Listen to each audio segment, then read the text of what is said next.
bisag kinsay moduol sa Ginoo iya giyong tabangan nganuman tungod kay siya may nagbuhat sa tao. Diri sa unang pagbasa iya giyong giatiman ang tao, iya paganing gihimuan og daghang mga kauban ang tao. Nya human siya say nagpili kinsay labing maayong kauban sa tao. Kinsa may labing maayong kauban sa tao? Kay bawo mo. Kinsa man? Iro, baboy, iring, langgam, bitin, manok. Mao ba nay maayong kauban sa tao? Pwedeng ikauban pero dili ang labing maayo. Kinsa may labing maayong kauban sa tao? Ang tao rasad, no? Ang laki kuyog niya ang babae. Ang babae ang labing maayong kuyog niya sa kinabuhi mao ang lalaki. Kinsa may nakahibaw nga mao nay gikinahanglan sa lalaki nga babae iyang gikinahanglan niya ang babae nagkinahanglag laki. Kinsa may nakahibaw na? Ang Ginoo. Pero kita na lang mo'y magpili-pili kung kinsay atong kauban, patay tadiha. Gilingi ako no, imong tupad. Pangutan na imong tupad, na okay ra nimo ako'y imong kauban. Sige, pangutan na. Aun sa mo na imong tupad, tao na o hayop? Mo lagi. So, mo ginay atong ikinahanglan. Kanus aman mahitabo nga magkaproblema ta kung musugod na tagkalagot sa atong isig katao. Musugod na ta og kanang distinguish ba kinsay tao nga kanang mupili na ta ba kinsang tawhana ang atong dawaton, kinsa sang tawhana ang atong iitsapuira. Kinsa ninyo dinhi nga mudawat gyud sa tanang tao sa inyong kinabuhi, wa gyoy salikway tasa nga mo tuwa dito sluyong istorya congratulations kay banag asawa gina ingon isa silang kamot ambot ka ha og mudawat ba sila naraban na sila yung mga anak ang mga babae ug naay mo rape sa inyong anak nya patyon pag yun iguli ro ninyo sa inyo saman mo dawat ra mo ibutang nato si Jenny mo igi-rape unya gipatay okay ra ninyo duko-duko nang inom sabihin na padero yung kabuutan na ng Jenny head ba yan na sa atong youth din pader niya imo pag yung iparip ipapatay pag yun awat na ni distinguish na ka nisugod na ka o ganing discriminate. Di ba? Ayaw lang pader ka na lang sang buutan. Oy, dili ingon ana eh.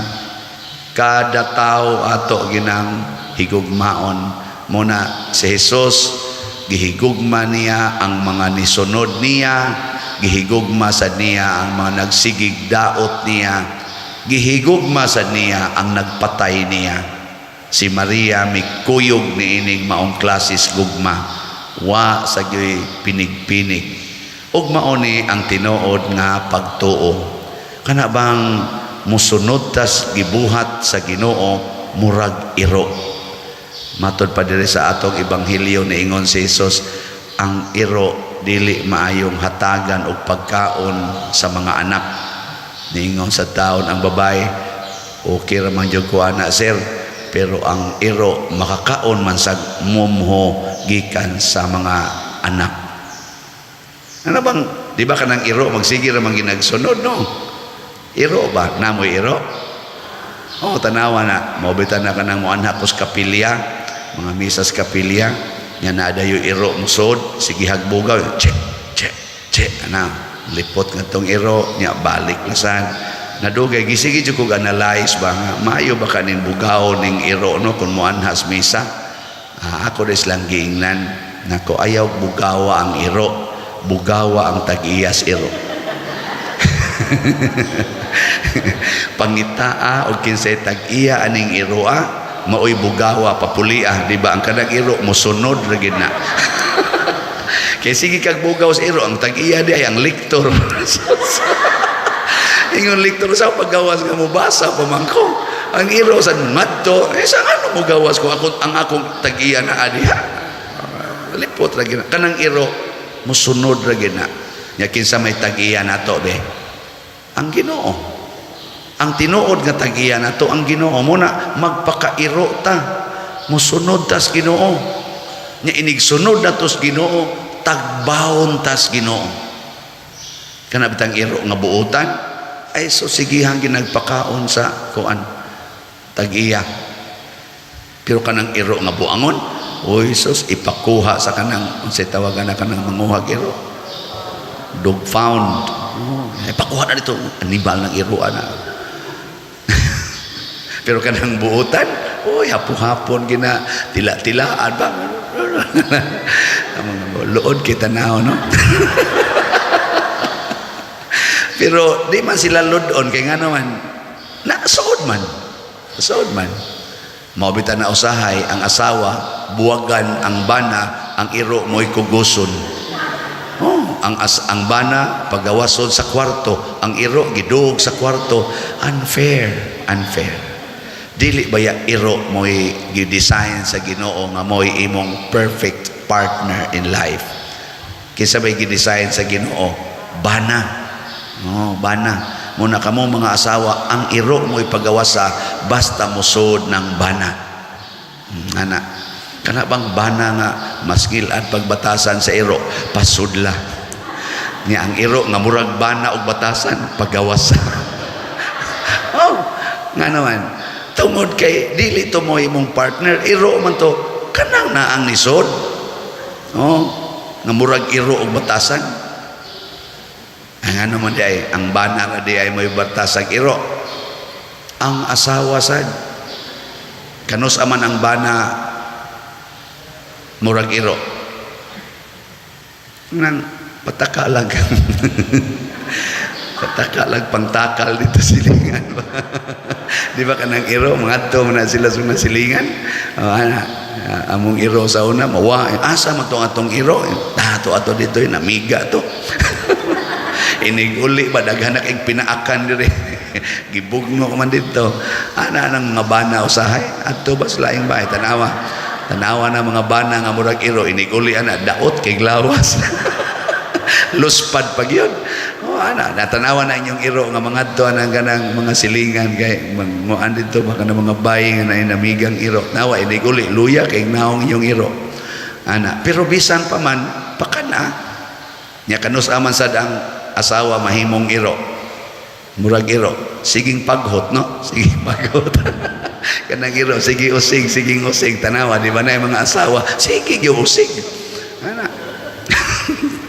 Pero bisan pa man ang batasan sa tao mura nag-iro huna-huna gyud kanunay nga ang akong isig ka tao maoy gidesign sa Ginoo nga akong perfect partner in life. Nya kay mao may akong perfect partner in life kung giunsa pagmahal sa Ginoo ang kada tao ato sang higugmaon ang kada tao sumala sa paghigugma sa Ginoo. Mo nang naingon ang Ginoo, love one another as I love you. Diri sa atong tubag sa Salmo naingon ta, bulahan sila nga mahadlokon sa Ginoo. Di gini nato supakon ang maong design nga ang tao labaw gyud sa hayop ang atong paghigugma kanila. Dunay panahon nga ang hayop mamaak, dunay say panahon ang tao mangaway. Pero sama nga ang hayop ato rasang ayom-ayomon, ang tao sad ato gyapong higugmaon. Kanindot unta no kun maingon ani, malayo dayon tas peligro, protektahan tas Ginoo aning mga linog, mga bagyo, mga gubat, mga pandemic. Nganong protektahan man tas Ginoo? Naa man siya capacity to do that. Nganong naa man siya capacity? Siya gahimo aning tanan. Ana, sige himo. Na gusto mo mobalhin din katong linog dito. Ha? Gusto mo? Posible ba ya? Katong dako kayo nato dining kadaot sa linog nga ang sentro ang Bohol, nga hasta mga simbahan in taon nga mga nindot kayo, mga centennial, mga kanabang itawag na to cultural heritage na ginato ng mga simbahan gilusno sa linog nga naman to okay naglinog man na, pero gisagang patos Ginoo dito mahitabo, pero nganong nahitabo man layo naman gud tas Ginoo, daghan naman ko kaing kasimba nga di na mosunod sa Ginoo, daghan kaing gasimba nga di na gani gustong manganak og tao, magsigig buhi anang iro, sigig panakop anang iro, sigig ako paderno gi-welcome gini na akong iro, pagkadaghan ba ning iro sa inyong balay sa ang mga linabay ning iro pader akong gipangsagop. Ana, pila day anak ninyo? Duha. Nganong duha ra man inyong anak? Ay di madagbuhi ang daghang anak pader. Pero iro patindaghanan niya gibuhi. Pero anak duha ra ka buhi ang gustong buhion. Gakundom na, galaygit na, gakuan na. Pero iro, luoy chukos iro pader. Unya ang anak, katong imong gipanglabay kuyog kondom, katong imong gipatay tungod anang pills, katong imong giputlan sa iyang agianan anang ligation o vasectomy, na luoy ka ato. Da, ilom lagi mo. So mo na higugma agid ang tao, labaw sa iro, labaw sa hayop, kay design as Ginoo, o kung ato ng sundon iya sa tangtagaan kani manggungyawa kusog kay ni siyang mo guba sa atong relasyon sa Ginoo, mo na gipapahawa sa Ginoo ang yawa gikan sa taong giyawaan tungod sa mapaubsanong pagsunod sa inahan ngadto sa kabubuton sa Ginoo, nagpaubos, mituo, nagpakauaw og midawat na way kondisyon sa kabubuton sa Ginoo. Kana mo nindot kayo, sige lingian na imong tupad ina sugod karon magpakairo na ta, sige ina, sige na wag yun mo lingi ang uban, kamo para na ninyo nindot ginang magpakairo ta, sige manindog na ta mga iro sa Ginoo.